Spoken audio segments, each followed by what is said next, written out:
What happens when a political party spends millions on a campaign built on personal attacks, only to lose everything?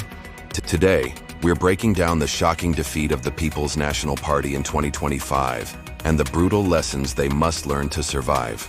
If you're interested in politics, campaign strategy, or just love a good comeback story, this one's for you. Hey everyone, welcome back to the channel. On September 3rd, 2025, Jamaica witnessed something extraordinary. The Jamaica Labour Party, led by Andrew Holness, secured an unprecedented third consecutive term, crushing the PNP 35 seats to 28. But here's the kicker. The PNP threw everything at this election. We're talking millions in campaign funds, aggressive smear tactics, and a no-holds-barred attack strategy. And it all backfired spectacularly. Today, we're diving deep into what went wrong, why it matters, and what any political party, or frankly any organization, can learn from this massive failure. And trust me, these lessons go way beyond Jamaican politics. But before we jump in, if you're new here, hit that subscribe button and ring the bell so you never miss our political deep dives. Let's start with the elephant in the room, the PNP's costly smear campaign. Picture this. You spend millions attacking your opponent's character, creating AI-generated scandal videos, and basically turning your entire campaign into one giant personal attack. Sounds like it should work, right? Wrong. The PNP went all in on attacking Prime Minister Andrew Holness. They questioned his integrity, dragged up old allegations about his finances, and even created fake videos trying to implicate him in scandals. But here's what happened instead. Voters saw through it. They called it what it was. A desperate smear campaign. And get this wasn't even the first time. They tried the exact same strategy in 2016 and lost then too. Einstein said insanity is doing the same thing over and over and expecting different results. Well, the PNP just proved him right. The lesson? Negative campaigning might energize your base, but it repels everyone else. In today's world, voters want hope, not hate. They want solutions, not smears. Now let's talk about something that should be Politics 101, consistent messaging. The PNP's campaign was like watching 5 different people trying to drive the same car at once. Total chaos. One spokesperson says, "We're raising taxes for education." Leadership says, "No, we're not." Another talks about food import taxes. Party says, "That's not what we meant."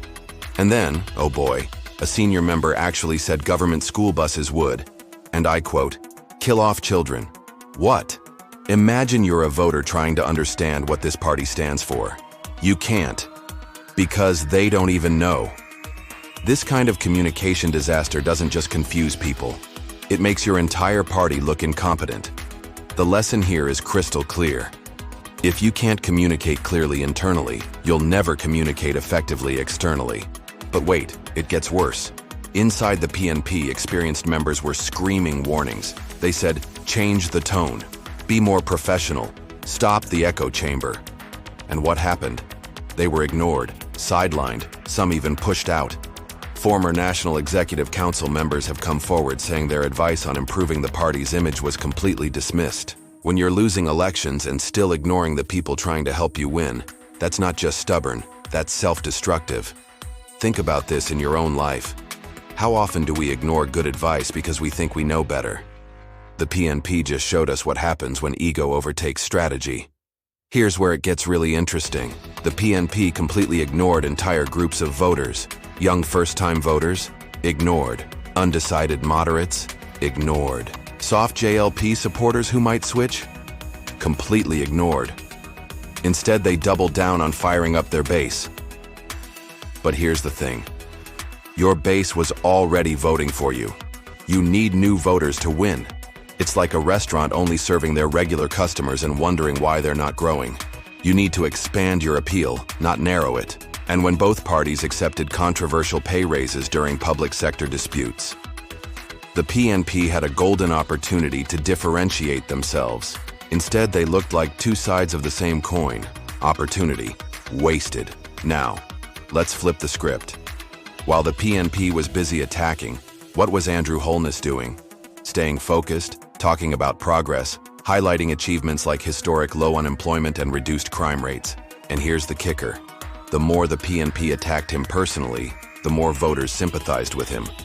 They saw a leader being unfairly targeted, staying dignified, and focusing on Jamaica's future. The PNP literally made their opponent more popular by attacking him. Multiple observers noted that Jamaicans saw Holness as genuine, relatable, and committed. The PNP's attacks just reinforced that image. Talk about a strategy backfiring.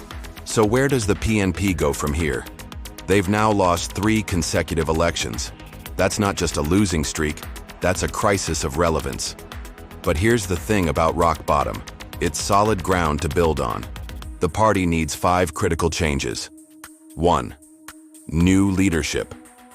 Fresh faces with fresh ideas. 2. Positive messaging. Stop attacking, start inspiring. 3. Internal democracy. Actually, listen to your members. 4. Broader appeal. Reach beyond your base. 5. Clear vision. Know what you stand for and stick to it. Without these changes, the PNP risks becoming politically irrelevant for years. But with these changes, they could write one of the greatest comeback stories in political history. Look, whether you support the PNP, JLP, or just love political strategy, these lessons matter. They show us that in 2025, voters are done with negativity. They want hope, unity, and leaders who inspire rather than attack. The PNP's defeat isn't just a Jamaican story, it's a warning to political parties worldwide. Adapt or become irrelevant. The choice is yours. What do you think? Can the PNP recover from this devastating defeat? What lessons do you see from this campaign? Drop your thoughts in the comments below. I read every single one.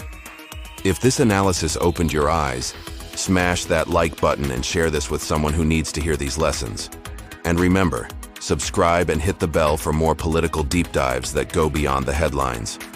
Until next time, stay informed, stay engaged, and remember, in politics, as in life, positive vision beats negative attacks every single time.